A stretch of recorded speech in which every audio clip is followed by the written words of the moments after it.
mag-secret file ay ilike mo muna ang video na to at mag-subscribe na sa aming YouTube channel. Don't forget to click the notification bell para hindi ka nahuhuli sa latest episode ng DJ Rocky's Secret Files.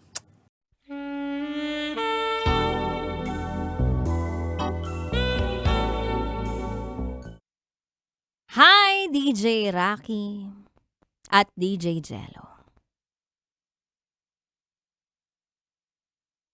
Itago niyo ako sa pangalang Nick.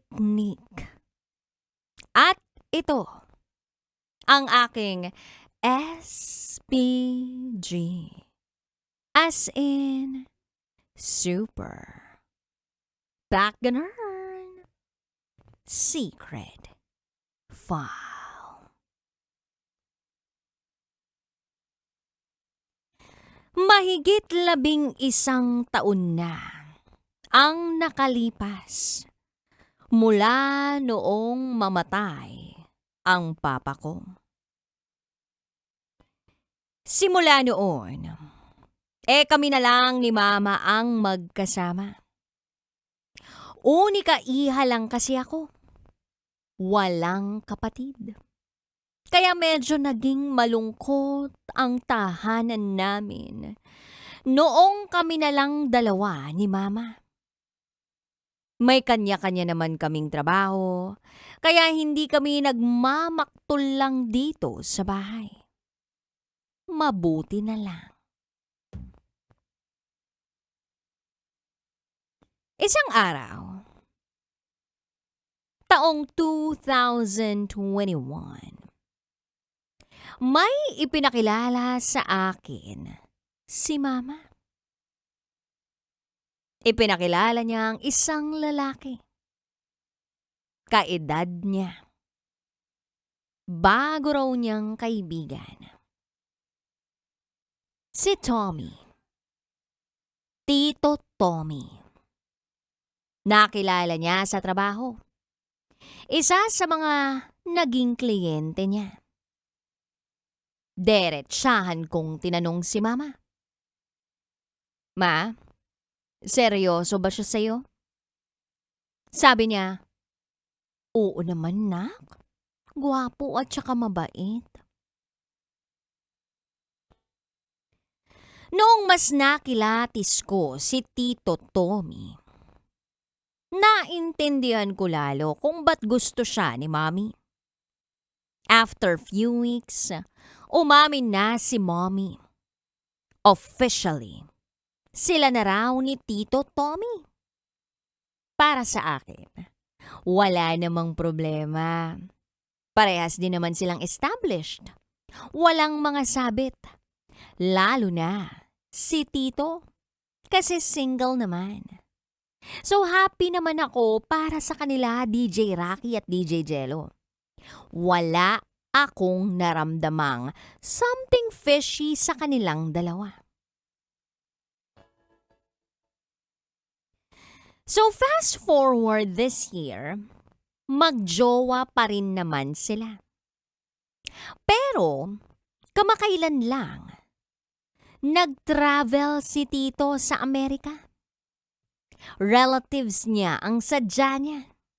Vakasyon. So lately, panay lang ang video call nilang dalawa ni mama para magkausap. Then one night, pag-uwi ko, napansin ko na merong something weird. Yung buong bahay, naka-off ang mga ilaw. Usually pag wala pa ako, may ilaw yan kahit sa labas lang. Pero pagdating ko, walang-wala. Akala ko sa una walang tao. Pero may narinig akong hagik-gik. Boses yun ni mama. Para siyang kinikiliti. Ako naman, dinedma ko lang sa umpisa. Baka kako, nanonood na naman ng Korean na palabas. Pinalampas ko lang. Pero maya-maya pa, may narinig na akong something. Meron akong narinig na pag-ungol.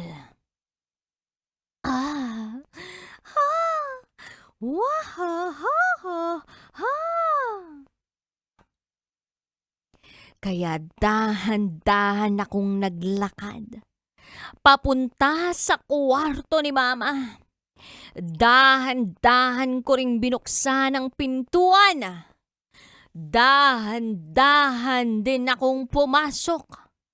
At saka ko nakita si Mama na nakatalikod pero nakaupo sa kama.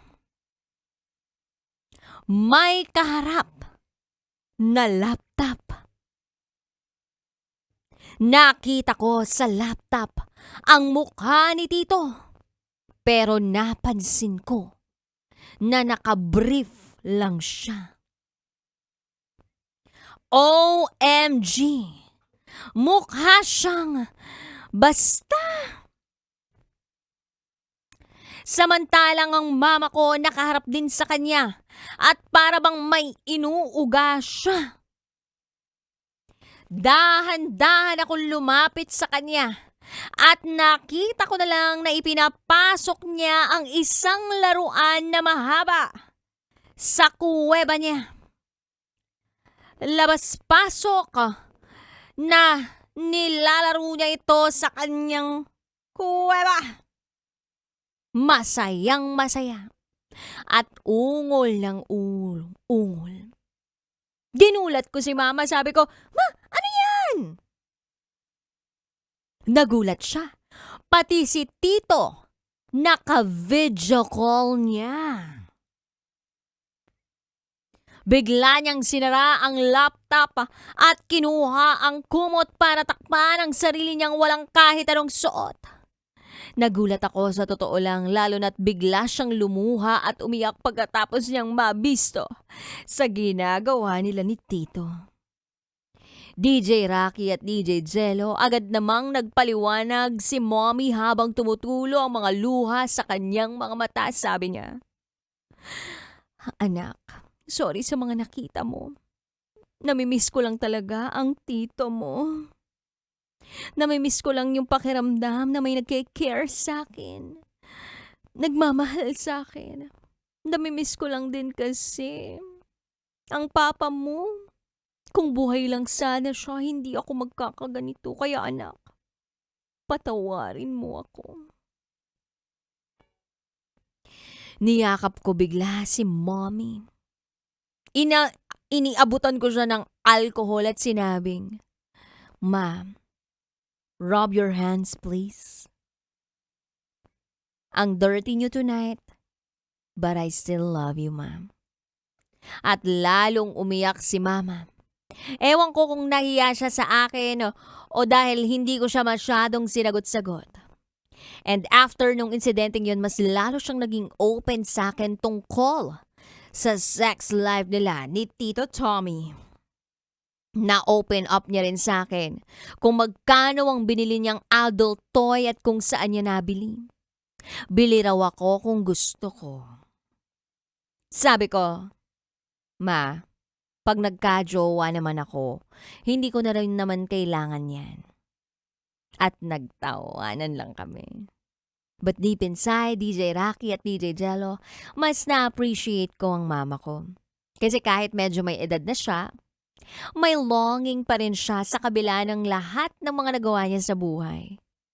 Kaya ang masasabi ko lang para kay Mama ay, I love you, Ma. Belated Happy Mother's Day.